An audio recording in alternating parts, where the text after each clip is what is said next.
आपको हिंदुस्तान का जो ही नाम आता है तो आपको वहां पे एक बेहतरीन किस्म का सेकुलर सिस्टम चाहिए जिसमें मजहब की बुनियाद पे किसी को कंसिडर ना किया जाए।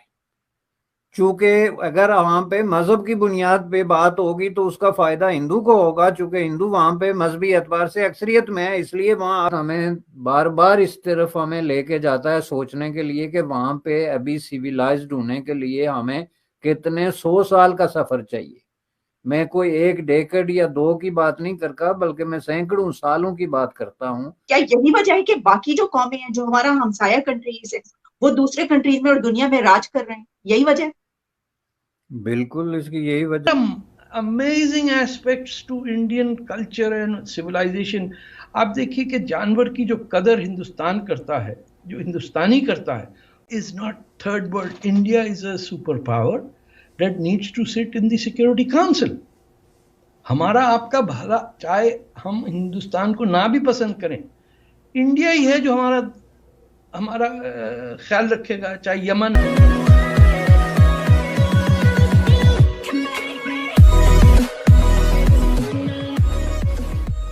नमस्कार दोस्तों। अब कई सारे कंट्रीज जो है वो मतलब बिना देखे बिना सोचे इंडिया का पहले भी और अभी भी, लेकिन अब जवाब मिल रहा है, क्रिटिसाइज करते हैं इंडिया को। अब पहले करते थे, लेकिन इंडिया की उस वक्त मेंटालिटी ऐसी थी कि भी जो भी हो हमें उसको कोई जवाब नहीं देना है, हमें खुद को काम करना है और हम हमारी तरफ से बढ़ेंगे।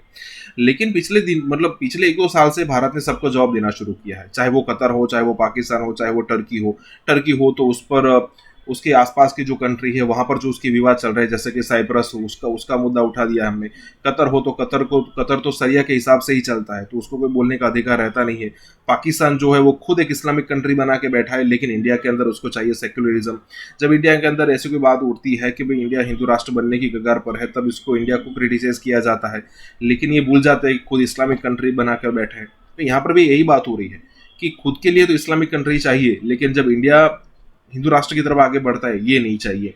दोस्तों इसी के साथ ये वीडियो शुरू करते हैं। इसके अंदर छुपे हुए नफरत और एक खौफनाक किस्म के रवैये जो हैं उसको रिफ्लेक्ट करता है, और ये बात हमें बार बार इस तरफ हमें लेके जाता है सोचने के लिए कि वहां पे अभी सिविलाइज्ड होने के लिए हमें कितने 100 साल का सफर चाहिए।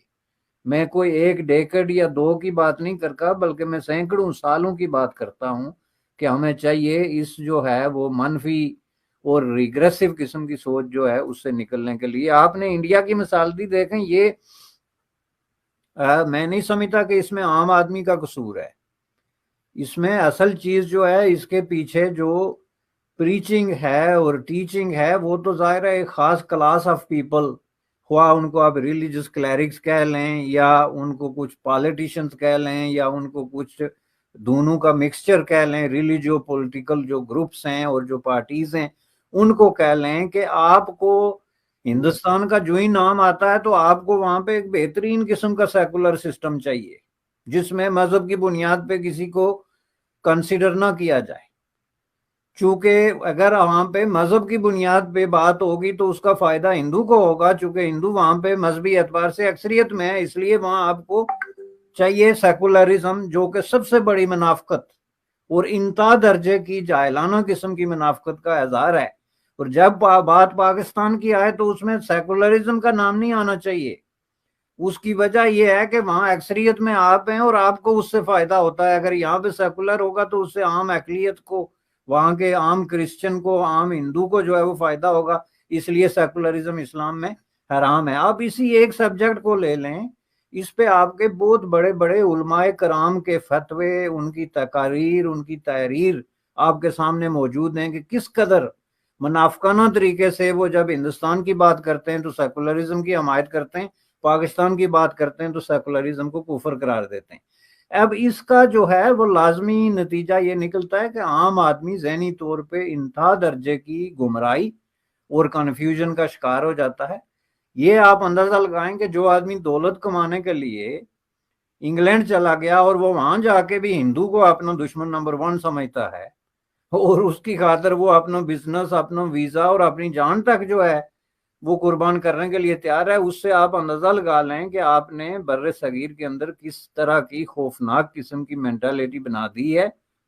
Is not third world. India is a super power that needs to sit in the Security Council.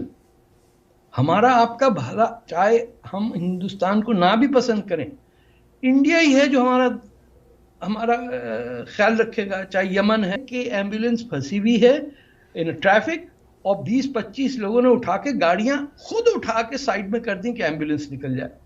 There are amazing aspects to Indian culture and civilisation. आप देखिए कि जानवर की जो कदर हिंदुस्तान करता है, जो हिंदुस्तानी करता है, उसका एज ए मुस्लिम मैं समझता हूँ सवाब तो उसे इसी दुनिया में मिलेगा। हमारे यहाँ आप दोनों, हम पाकिस्तान से हैं, हमने देखा कोई कुत्ता जख्मी हो तो उसको मारते हैं लोग पत्थर। वहां मैंने अपनी नजरों से देखा है लोगों ने ट्रैफिक रोक के जानवर को बचाया। जो बेआवाज है, जो सबसे नीचे है, वो तो हमारे वो डोमेस्टिक जानवर हो ना, गाय की। क्या यही वजह है कि बाकी जो कौमें हैं, जो हमारा हमसाया कंट्रीज है, वो दूसरे कंट्रीज में और दुनिया में राज कर रहे हैं? यही वजह है? बिल्कुल, इसकी यही वजह क्लास पाकिस्तान में डेवलप हो गई, जहां मजहब को एक बाकायदा हथियार बना के सियासत में इस्तेमाल किया जा रहा है। उसकी एक ब्रिलियंट मिसाल आपने ये दी है। आप ये देखें, ये आज की ये इस्लामियात की मिसाल नहीं, गुज़श्ता 5 साल से पाकिस्तान में क्या हो रहा है। सबसे ज्यादा जो है वो झूठा नेशनलिज्म और झूठा जो है मजहब के नाम पे दावे करके तो लोगों को गुमराही की तरफ लेकर जाया जा रहा है। उसकी वजह यह है कि लोगों की प्रॉपर एजुकेशन नहीं है। ये जो लोग नारे लगा रहे हैं या इन चीजों से मुतासर हो रहे हैं, उसकी वजह यह है कि उनकी नॉलेज बहुत कम है, उनकी इन डेप्थ स्टडीज ना है, ना हो सकती है और ना कहीं भी होती है। ये तो ओपिनियन मेकर्स का काम होता है कि वो इसको जो है वो डिस्कस करें। आप और मैं ये इशू डिस्कस कर रहे हैं, तो ये इशू आपने कहीं पाकिस्तान के किसी मेन स्ट्रीम चैनल पे डिस्कस होते देखा है? वहां के किसी अखबार में डिस्कस होते देखा है? वहां तो ये ताबू है। तो उसका लाजमी नतीजा जो है वो यही निकलेगा कि एक ऐसी मेंटालिटी जो है वो सामने आ रही है जो अनएक्सप्लेनेबल है। तो सर फिर तो हमारा मुस्तकबिल तो फिर हमें फिर पता होना चाहिए, हमारे सामने ही है ना, कि अगर आपकी जो है वो 60% यूथ की आपकी ये मेंटालिटी आप बना रहे और है, तो हमने जो पूरी दुनिया में फिर करना है और कहाँ पर पहुंचना है, कहीं पहुंचना भी है या नहीं, यहीं पे खड़े रहना, तो ये तो फिर इससे मुस्तकबिल का अंदाजा हो। ये डिपेंड करता है कि मुस्तकबिल आप कहती किसको है। मेरे नजदीक तो यही मुस्तकबिल है जिसका आपको सामना है। और ये बात जो है आज से 20-30 साल पहले जनरल ज़िया-उल हक के ज़माने में 80s में हम ये कहते थे कि पाकिस्तान के अंदर ये जो काम शुरू हो गया है, ये इसका लाजमी नतीजा तबाही और बर्बादी है। तो उस तबाही और बर्बादी को आज आप अपना मुस्तकबिल तस्लीम करें कि ये मुस्तकबिल है, और कल ये तबाही और बर्बादी इससे आगे इसलिए बढ़ेगी कि कल तक जो है जो लोग वर्दी में या बंदूक के जोर पे ये बातें करते थे या बहुत बड़ा एक क्लैरिक का होलिया बना के ये बातें करते थे, तो फिर भी लोगों को कुछ डाउट होता था।